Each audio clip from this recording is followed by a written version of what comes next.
قلت لكم حتى لو المحل فيه صنف او اتنين هجيبه لكم. ادي كارت المحل، واقول لك متميز بالصنفين اللي انا بجيبهم منه. شركة التوحيد، ده في حارة اليهود في مول الحمد. نبص كده،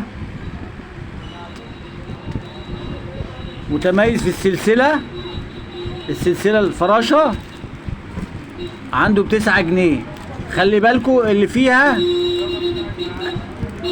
العقودات ديت الموجودة فيها غير السادة، ما نجيبش السادة دي اللي عليها اقبال اكتر، اللي فيها الحبات ديت.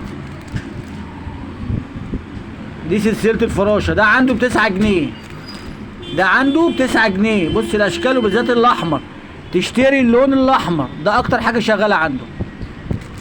الحاجة التانية عنده حلال زي كده للاطفال، الدستة دي بيعملها ب21.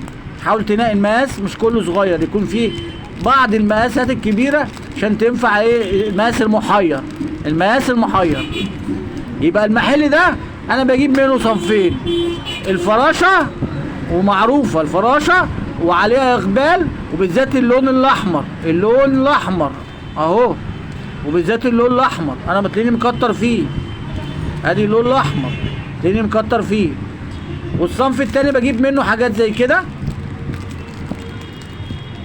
يعني الخاتم واقف اقل من 2 جنيه الا ربع. انا قلت لكم ان شاء الله حتى لو صنف المحل يكون مميز في صنف او اتنين هجيبه لكم، مش مشكله ان انا اقعد ارغي واطول. انا بجيب لكم خلاصه السنين ولف السنين في متناول الايد لاي حد هيعمل مشاريع. ودوت رابع فيديو يعتبر بعمله، وكل ما ارجوه عمل لايك. والسلام عليكم ورحمه الله وبركاته.